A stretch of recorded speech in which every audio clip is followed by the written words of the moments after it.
Hi friends. चलिए मैं आप सबको हिंदी वर्णमाला के बारे में बताती हूँ, ठीक है। जैसे कि आप सब जानते हैं कि वर्णमाला 52 होता है। कितना होता है? 52 होता है। और जो हमारे स्वर होते हैं वो छोटा बड़ा छोटी बड़ी छोटाऊ बड़ौरी ए आई ओ आओ यहाँ तक का होता है। तो यहाँ से लेके हमारा जो यहाँ तक है वो सारे स्वर है। स्वर कितने हैं? 11 है। स्वर कितने होते हैं?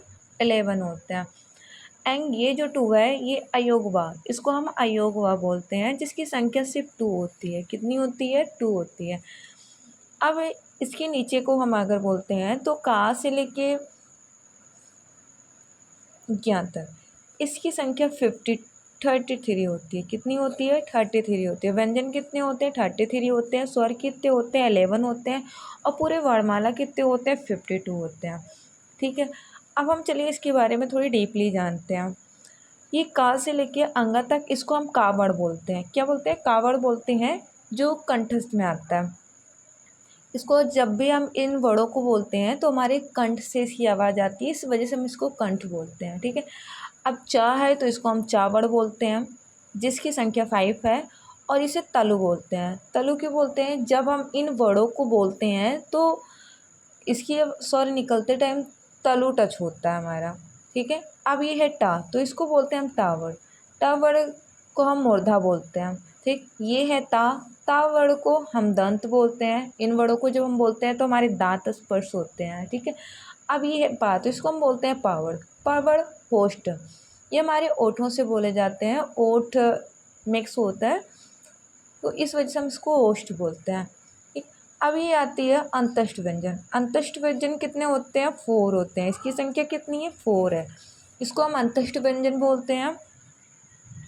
एंड इसको हम ऊष्म व्यंजन बोलते हैं। इस ऊष्म व्यंजन की भी संख्या 4 होती है। कितनी होती है? 4 होती है। अब इसको है, इसकी संख्या 4 है। इसको हम क्या बोलते हैं? इसको हम संयुक्त व्यंजन बोलते हैं। संयुक्त व्यंजन वे व्यंजन होते हैं जो 2 अक्षरों से मिलकर बने होते हैं। चलिए इसके बारे में भी अभी मैं आप लोग को बताऊंगी। फिलहाल अभी के लिए हम इतना ही जानते हैं कि संयुक्त व्यंजन 4 होते हैं। उष्ण व्यंजन जो होता है उसकी संख्या भी 4 होती है। अंतस्थ व्यंजन की संख्या 4 होती है। और कावड़ की संख्या 5 होती है। और अयोग व होते हैं 2 होते हैं। स्वर 11 होते हैं। पूरे वर्णमाला 52 होते हैं। और ये पूरे व्यंजन जो होते हैं वो 33 होते हैं, ठीक है। अब आता है स्पर्श व्यंजन। स्पर्श व्यंजन यहाँ से स्टार्ट होता है पूरे यहाँ तक, यहाँ से स्टार्ट होकर यहाँ तक आता है, जिसकी संख्या 25 है। कितने हैं? 25। इसको हम स्पर्श व्यंजन बोलते हैं। जैसे अभी मैंने आप सबको बताया कि का वाला जब वर्ड बोलते हैं तो कंठ से आवाज़ होता है, चा बोलते हैं तो तलु से आवाज़ होती है। ऐसे इतने ये जो 25 व्यंजन है स्पर्श व्यंजन, ये अपने मुँह के किसी न किसी पार्ट से टच होता है, इस वजह से हम इसको स्पर्श व्यंजन कहते हैं, ठीक है। अब इसके नीचे हम आते हैं। जैसे मैंने आप लोग को बताई संयुक्त व्यंजन 2 अक्षरों से मिलकर बने होते हैं।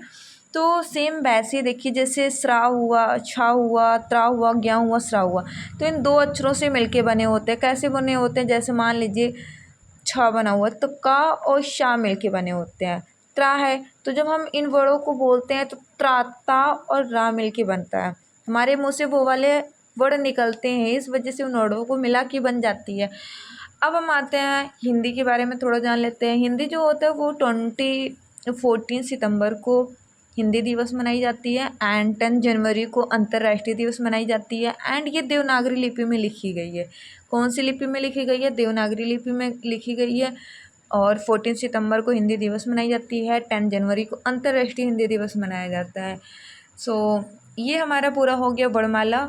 और इसमें अगर आपको कोई भी डाउट्स होता है तो कमेंट में आप लोग ज़रूर बताइएगा। और इसके आगे के जो नॉलेज होते हैं वो हिंदी के बारे में मैं आप सबको आगे के वीडियो में ज़रूर प्रोवाइड करूँगी। Okay bye, take care.